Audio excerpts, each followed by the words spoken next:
Hi, ഞാൻ അൻഫാസ് അഹമ്മദ്. എല്ലാവർക്കും പുതിയൊരു ക്ലാസ്സിലേക്ക് സ്വാഗതം. അപ്പോൾ നമ്മുടെ ന്യൂ NCERT ഹോട്ട് ടോപ്പിക്സിന്റെ അടുത്ത ക്ലാസ്സിലേക്ക് നമ്മൾ കിടക്കുകയാണ്. ഇന്ന് നമ്മൾ ഡിസ്കസ് ചെയ്യാൻ പോകുന്നത് ഇന്ത്യയിലെ വന്യജീവി സംരക്ഷണമാണ്. അതിൽ നമ്മൾ ന്യൂ NCERT ബുക്കിൽ കൊടുത്തിട്ടുള്ള പോയിന്റ്സ് മാത്രമാണ് സെലക്ട് ചെയ്തിട്ടുള്ളത്. നിങ്ങൾ പഠിക്കേണ്ട ഏറ്റവും ഇമ്പോർട്ടൻ്റ് ആയിട്ടുള്ള പോയിന്റ്സ് മാത്രം സെലക്ട് ചെയ്ത് നമ്മൾ ക്ലാസ്സിലേക്ക് കിടക്കുകയാണ്. അപ്പോൾ അധികം ഒന്നും പറയുന്നില്ല, നമുക്ക് നേരെ നമ്മുടെ ക്ലാസ്സിലേക്ക് കിടക്കാം. ക്ലാസ്സിലേക്ക് കിടക്കുന്നതിന് മുമ്പ് ഇതിന് മുമ്പെടുത്ത ക്ലാസ്സുകൾ നിങ്ങൾ കണ്ടിട്ടില്ലെങ്കിൽ, നമ്മുടെ NCERT ഹോട്ട് ടോപ്പിക്സിന്റെ മുമ്പെടുത്ത ക്ലാസ് നിങ്ങൾ കണ്ടിട്ടില്ലെങ്കിൽ, ഇന്നത്തെ ക്ലാസ് നിങ്ങൾ കണ്ട് ഈ ക്ലാസ് നിങ്ങൾക്ക് ഉപകരിക്കുന്നുണ്ട്, പോയിന്റ്സ് ഒക്കെ നന്നായി തന്നെ മനസ്സിലാവുന്നുണ്ട് എന്ന് നിങ്ങൾക്ക് തോന്നുകയാണെങ്കിൽ തീർച്ചയായും ഇതിന് മുമ്പെടുത്ത ക്ലാസ്സുകൾ മിസ്സാക്കരുത്. തീർച്ചയായും കാണുക. തീർച്ചയായും നിങ്ങൾക്ക് 101% നല്ല രീതിയിൽ തന്നെ ഉപകരിക്കും. അപ്പോൾ കാണാൻ മറക്കരുത്, മിസ്സാക്കരുത്. അപ്പോൾ അധികം ഒന്നും പറയാതെ നമുക്ക് നേരെ നമ്മുടെ ക്ലാസ്സിലേക്ക് കിടക്കാം.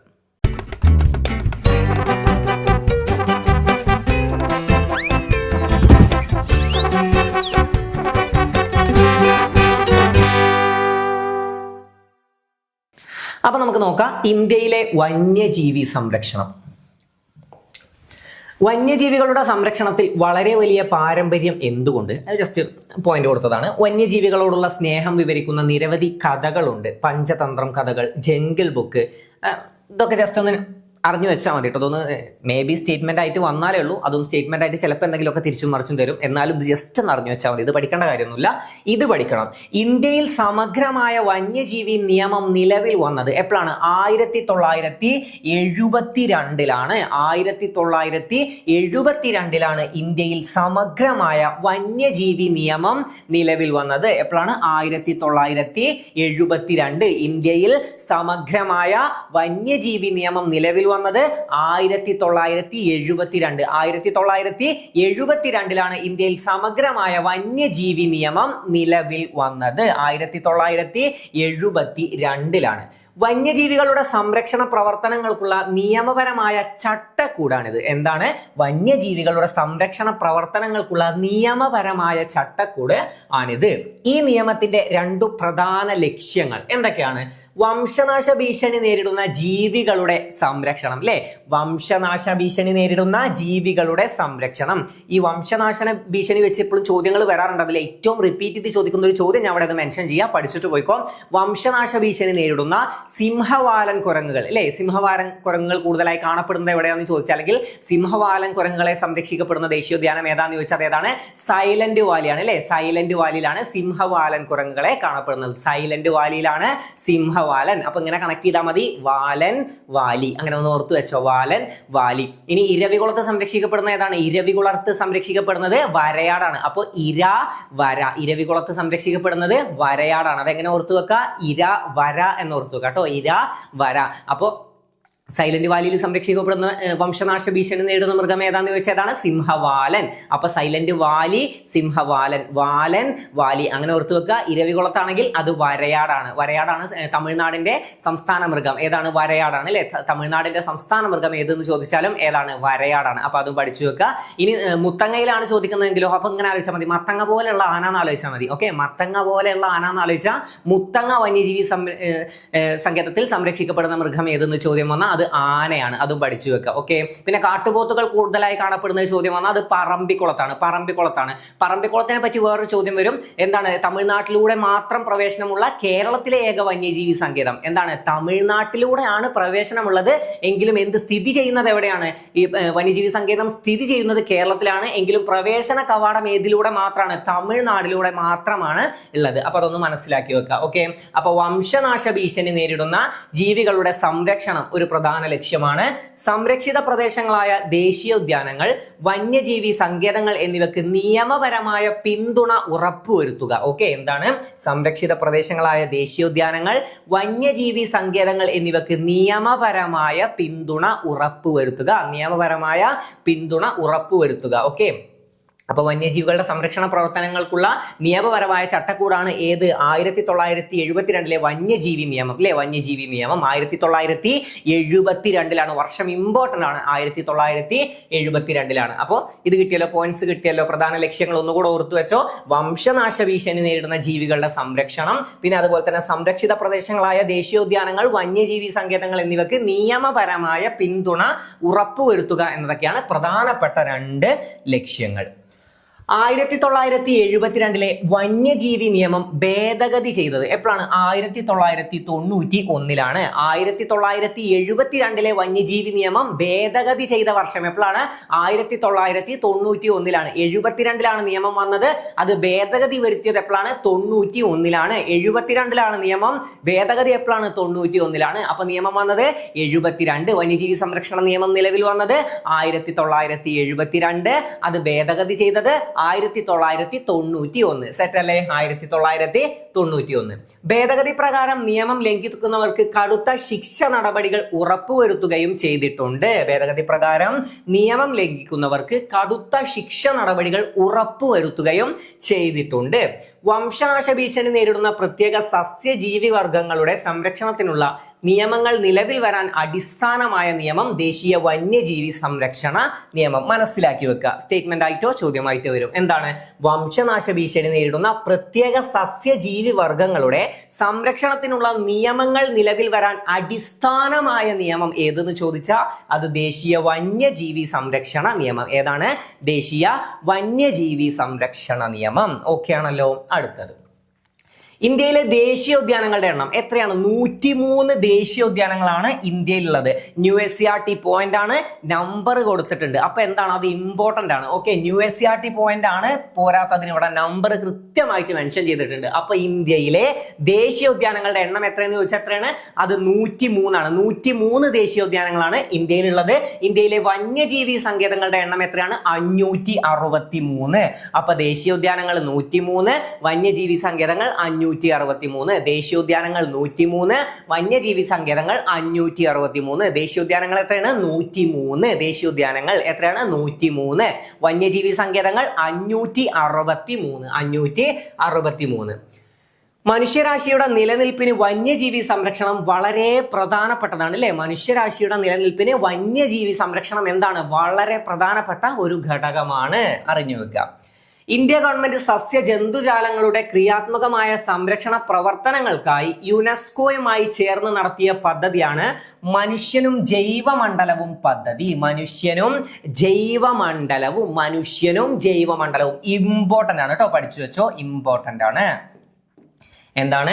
ഇന്ത്യ ഗവൺമെന്റ് സസ്യ ജന്തുജാലങ്ങളുടെ ക്രിയാത്മകമായ സംരക്ഷണ പ്രവർത്തനങ്ങൾക്കായി യുനെസ്കോയുമായി ചേർന്ന് നടത്തിയ പദ്ധതിയാണ്. ഇന്ത്യ ഗവൺമെന്റ് യുനെസ്കോയുമായി ചേർന്ന് നടത്തിയ പദ്ധതിയാണ് മനുഷ്യനും ജൈവമണ്ഡലവും പദ്ധതി. ഓക്കെ, മനുഷ്യനും ജൈവമണ്ഡലവും പദ്ധതി.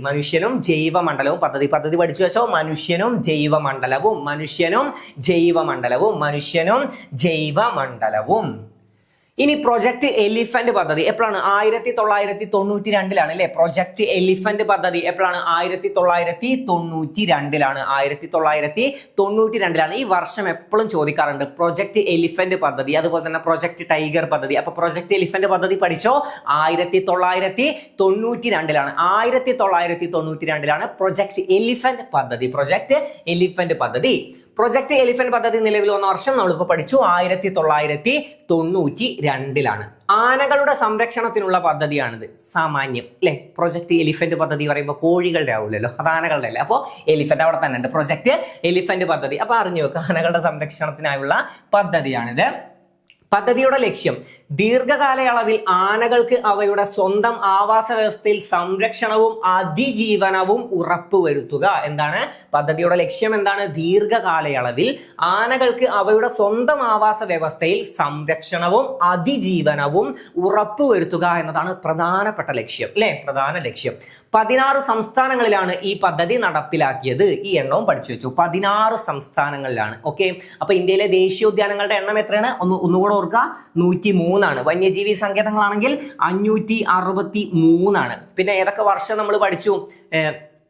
ആദ്യം നമ്മൾ ഈ നിയമം പ്രാബല്യത്തിൽ വന്നത് എപ്പോഴാണ്? 1972. ഇത് ഭേദഗതി ചെയ്തത് എപ്പോഴാണ്? 1991. വന്യജീവി സംരക്ഷണ നിയമം നിലവിൽ വന്നത് 72, ഭേദഗതി 91. 92 നമ്മൾ എന്ത് പഠിച്ചു? പ്രൊജക്ട് എലിഫന്റ് പദ്ധതിയും നമ്മൾ പഠിച്ചു. അപ്പൊ ഈ എണ്ണങ്ങളും വർഷങ്ങളൊക്കെ ഇമ്പോർട്ടന്റ് ആണ് കേട്ടോ. അതിനാണ് ഞാൻ റിപ്പീറ്റ് ചെയ്ത് തരുന്നത്. പഠിച്ചിട്ട് പോവാം, നിങ്ങൾ പഠിച്ചിട്ട് പോകും, നമുക്ക് അത്രയും റിപ്പീറ്റ് ചെയ്യാം. ഓക്കെ, അപ്പോൾ അത് ക്ലിയർ ആണ്. പദ്ധതിയുടെ ലക്ഷ്യം ഒന്നും ജസ്റ്റ് മനസ്സിലാക്കാനുള്ളതേ ഉള്ളൂ. അപ്പൊ 16 സംസ്ഥാനങ്ങളിലാണ് ഈ എണ്ണം പഠിക്കണം. 16 സംസ്ഥാനങ്ങളിലാണ് ഈ പദ്ധതി നടപ്പിലാക്കിയത്. ഏത് പദ്ധതി? പ്രൊജക്ട് എലിഫന്റ് പദ്ധതി നടപ്പിലാക്കിയത് 16 സംസ്ഥാനങ്ങളിലാണ്. അടുത്തത് പ്രൊജക്ട് ടൈഗർ. എപ്പോഴാണ്? 1973 1973 ഈ വർഷവും ടൈഗറും തമ്മിലൊരു ബന്ധമുണ്ടല്ലോ. എന്താണ് 1973 എന്താണ് നമ്മുടെ ഇന്ത്യയുടെ ദേശീയ മൃഗമായി കടുവയെ പ്രഖ്യാപിച്ചത്? റോയൽ ബംഗാൾ കടുവ അല്ലെങ്കിൽ കടുവയെ പ്രഖ്യാപിച്ചത് 1973. അതിനു മുമ്പ് ആരാണ്? അതിനു മുമ്പ് സിംഹമായിരുന്നു. അപ്പൊ അതും ഓർത്തു വെക്കുക. പ്രൊജക്ട് ടൈഗർ പദ്ധതി നിലവിൽ വന്നത് നമ്മൾ പഠിച്ചു 1973. ഈ വർഷം ഓർത്തു വെച്ചോ. എന്താണ്? നമ്മുടെ ദേശീയ മൃഗമായി കടുവയെ പ്രഖ്യാപിച്ച വർഷമാണ് 1973 എന്ന് മനസ്സിലാക്കി വെക്കുക. കടുവക്ക് മുമ്പ് നമ്മുടെ ദേശീയ മൃഗം ഏതായിരുന്നു എന്ന് ചോദ്യം വന്നാൽ അതേതാണ്? സിംഹമായിരുന്നു എന്നും പഠിച്ചു വെക്കുക. അതുപോലെ തന്നെ നമ്മുടെ നമ്മുടെ തലസ്ഥാനം, നമ്മുടെ ഇന്ത്യയുടെ തലസ്ഥാനം നിലവിൽ ഡൽഹിയാണ്, ന്യൂഡൽഹിയാണ്. ഡൽഹിക്ക് മുമ്പ് ഇന്ത്യയുടെ തലസ്ഥാനം ഏതായിരുന്നു എന്ന് ചോദ്യം വന്നാൽ അത് കൊൽക്കത്തയാണെന്ന് മനസ്സിലാക്കി വെക്കുക. കൊൽക്കത്ത മാറി ഡൽഹി ആയ വർഷം 1911 ആണെന്നും പഠിച്ചു വെക്കുക. ഓക്കെ, അപ്പൊ 1911 കൊൽക്കത്ത മാറി ഡൽഹി ആയത്. എന്താണ്? തലസ്ഥാനം. ഓക്കെ, ഇനി ഈ പദ്ധതിയുടെ ലക്ഷ്യങ്ങൾ, പ്രൊജക്ട് ടൈഗർ പദ്ധതിയുടെ ലക്ഷ്യങ്ങൾ നോക്കാം. ശാസ്ത്രീയവും സാംസ്കാരികവും പാരിസ്ഥിതികവും സൗന്ദര്യാത്മകവുമായ മൂല്യങ്ങൾക്കായി കടുവകളുടെ എണ്ണത്തിൽ കുറവ് വരാതെ നിലനിർത്തുക. ഒന്നുകൂടെ, ശാസ്ത്രീയവും സാംസ്കാരികവും പാരിസ്ഥിതികവും സൗന്ദര്യാത്മകവുമായ മൂല്യങ്ങൾക്കായി കടുവകളുടെ എണ്ണത്തിൽ കുറവ് വരാതെ നിലനിർത്തുക. പ്രകൃതി പൈതൃക സംരക്ഷണത്തിനും വിദ്യാഭ്യാസത്തിനും ജനങ്ങളുടെ ആസ്വാദനത്തിനുമായി ജൈവിക പ്രാധാന്യമുള്ള സ്ഥലങ്ങളെ സംരക്ഷിക്കുക. ഓക്കെ, ജസ്റ്റ് മനസ്സിലാക്കാനുള്ളതേ ഉള്ളൂ. ഒന്നും കൂടെ വായിക്കാം. ശാസ്ത്രീയവും സാംസ്കാരികവും പാരിസ്ഥിതികവും സൗന്ദര്യാത്മകവുമായ മൂല്യങ്ങൾക്കായി കടുവകളുടെ എണ്ണത്തിൽ കുറവ് വരാതെ നിലനിർത്തുക. പ്രകൃതി പൈതൃക സംരക്ഷണത്തിനും വിദ്യാഭ്യാസത്തിനും ജനങ്ങളുടെ ആസ്വാദനത്തിനുമായി ജൈവിക പ്രാധാന്യമുള്ള സ്ഥലങ്ങളെ സംരക്ഷിക്കുക. ഇതൊക്കെ പ്രധാന ലക്ഷ്യങ്ങളിൽ പെടുന്നതാണ്. രാജ്യത്തെ 9 കടുവാ കേന്ദ്രങ്ങളിലായിരുന്നു ഈ പദ്ധതി തുടങ്ങിയത്. എത്ര കേന്ദ്രങ്ങളിലാണ്? 9 കടുവാ കേന്ദ്രങ്ങളിലാണ്. ഓക്കെ, 9 കടുവാ കേന്ദ്രങ്ങളിലാണ് തുടങ്ങിയത്. 16,339 ചതുരശ്ര കിലോമീറ്റർ വ്യാപിച്ചു കിടന്ന ഈ കടുവാ കേന്ദ്രങ്ങൾ ഇപ്പോൾ 50 കടുവാ സംരക്ഷണ കേന്ദ്രങ്ങളിലേക്കും 71,027 ഓക്കെ 71,027.10 ചതുരശ്ര കിലോമീറ്ററിലേക്കും വ്യാപിച്ചു. ഓക്കെ, 18 സംസ്ഥാനങ്ങളിലായാണ് വ്യാപിച്ചു കിടക്കുന്നത്. എത്രയാണ്? 18 സംസ്ഥാനങ്ങളിൽ. നേരത്തെ നമ്മൾ പഠിച്ചത് 16. Project elephant, project tiger 18 സംസ്ഥാനങ്ങളിലായിട്ടാണ്. ഇപ്പൊ എത്രയാണ്? 50 കടുവാ സംരക്ഷണ കേന്ദ്രങ്ങളിലേക്ക് മാറിയിട്ടുണ്ട്. അപ്പൊ അതും പഠിച്ചു വെക്കുക. ഇത് ജസ്റ്റ് ഒന്ന് ഓർത്തു വെക്കുക. ഓക്കെ, ഇത് ജസ്റ്റ് ഒന്ന് പഠിച്ചു വെച്ചാൽ മതി. പക്ഷേ ഇത് ഇമ്പോർട്ടന്റ് ആണ്. 50 നിലവിൽ വരുമ്പോൾ 50, ഇപ്പോൾ 50. ഓക്കെ, ഇപ്പോൾ 50. ഓക്കെ, അപ്പൊ അത് കിട്ടിയല്ലോ. അപ്പൊ ഈ എണ്ണം എന്തായാലും പഠിച്ചു വെക്കുക. 18 സംസ്ഥാനങ്ങളിലായാണ് വ്യാപിച്ചു കിടക്കുന്നത് എന്നതും മനസ്സിലാക്കുക. കടുവകളുടെ എണ്ണത്തിലും വലിയ വർധനവ് ഇക്കാലയളവിൽ ഉണ്ടായി. 2006 1411 ആയിരുന്നത് 2010 1706 അതായത് 2006 എത്രയായിരുന്നു? 1411 കടുവകളായിരുന്നു. ഇപ്പൊ എത്ര ഉണ്ട്? 1706. 2020 2967 ഉയർന്നു. 2967 ഉയർന്നിട്ടുണ്ട്. ആഗോള കടുവ ജനസംഖ്യയുടെ 70%. അപ്പൊ ആഗോള കടുവ ജനസംഖ്യയുടെ 70% നമ്മുടെ ഇന്ത്യയിലാണെന്നുള്ളത് മനസ്സിലാക്കി വെക്കുക. അതൊരു പോയിന്റ് ആണ്.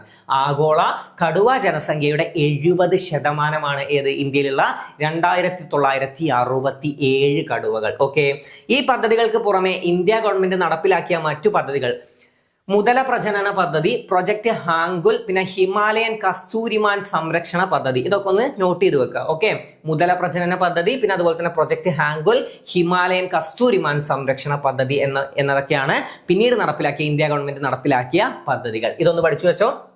2020 2967 ഉയർന്നു. അതിനേക്കാൾ ഇമ്പോർട്ടൻസ് കൊടുത്ത് ആഗോള കടുവ ജനസംഖ്യയുടെ എത്ര ശതമാനമാണ് ഇന്ത്യയിൽ നിന്ന് ചോദ്യം വന്നാൽ 70% ഇന്ത്യയിലാണുള്ളത്. ആഗോള കടുവ ജനസംഖ്യയുടെ 70% നമ്മുടെ ഇന്ത്യയിലാണ്. ഓക്കെ, അപ്പൊ ഇത്രയാണ് നമുക്ക് വന്യജീവി സംരക്ഷണവുമായി, ഇന്ത്യയിലെ വന്യജീവി സംരക്ഷണവുമായി നമുക്ക് SCERT കൊടുത്തിട്ടുള്ള ഇമ്പോർട്ടന്റ് ആയിട്ടുള്ള പോയിന്റ്സ് ഉള്ളത്. അപ്പൊ ഇന്ന് പഠിച്ച ഇത്രയും പോയിന്റ്സ് നിങ്ങൾക്ക് ക്ലിയർ ആയി എന്ന് വിശ്വസിക്കുന്നു. ഒരുപാട് കണക്കുകൾ ഞാൻ റിപ്പീറ്റ് ചെയ്ത് പറഞ്ഞു തന്നു. ഇമ്പോർട്ടന്റ് ആണെന്ന് മനസ്സിലാക്കുക. വർഷങ്ങളായാലും ഇമ്പോർട്ടന്റ് ആണ്. പ്രൊജക്ട് ടൈഗർ 1973 പ്രൊജക്ട് എലിഫന്റ് 1992 വന്യജീവി സംരക്ഷണ നിയമം 1972 പിന്നീട് 1991 അത് ഭേദഗതി ചെയ്തത്. അപ്പൊ 73 72 മാറരുത്. 72 എന്താണ്? 72 വന്യജീവി സംരക്ഷണ നിയമം. 73 പ്രൊജക്ട് ടൈഗർ പദ്ധതി. 1992 പ്രൊജക്ട് എലിഫന്റ്. പിന്നെ 1991 ഈ നിയമം ഭേദഗതി വരുത്തിയത്. നമുക്കൊന്ന് മനസ്സിലാക്കി വെക്കാം. പിന്നെ ഇന്ത്യയിലെ വന്യജീവി സംരക്ഷണങ്ങളുടെ എണ്ണം 563 പിന്നെ ദേശീയോദ്യാനങ്ങളുടെ എണ്ണം ചോദിക്കുകയാണെങ്കിൽ അത് 103 മനസ്സിലാക്കി വെക്കുക. അപ്പൊ എണ്ണങ്ങളും വർഷങ്ങളൊക്കെ ഇമ്പോർട്ടന്റ് ആണ്, മനസ്സിലാക്കി തന്നെ പഠിച്ചു പോവുക. അപ്പൊ ക്ലാസ് നിങ്ങൾക്ക് ഉപകരിച്ചു എന്ന് വിശ്വസിക്കുന്നു. ക്ലാസ് നിങ്ങൾക്ക് ഇഷ്ടമായി എന്ന് വിശ്വസിക്കുന്നു. അപ്പൊ മുമ്പത്തെ ക്ലാസ് കാണാത്തവരാണെങ്കിൽ തീർച്ചയായും കാണുക. ക്ലാസ് നിങ്ങൾക്ക് ഉപകരിച്ചു എന്ന വിശ്വാസത്തിൽ ഞാൻ നിർത്തുകയാണ്. ഇതുപോലുള്ള മറ്റൊരു ക്ലാസ്സുമായി നമുക്ക് വീണ്ടും കാണാം. താങ്ക്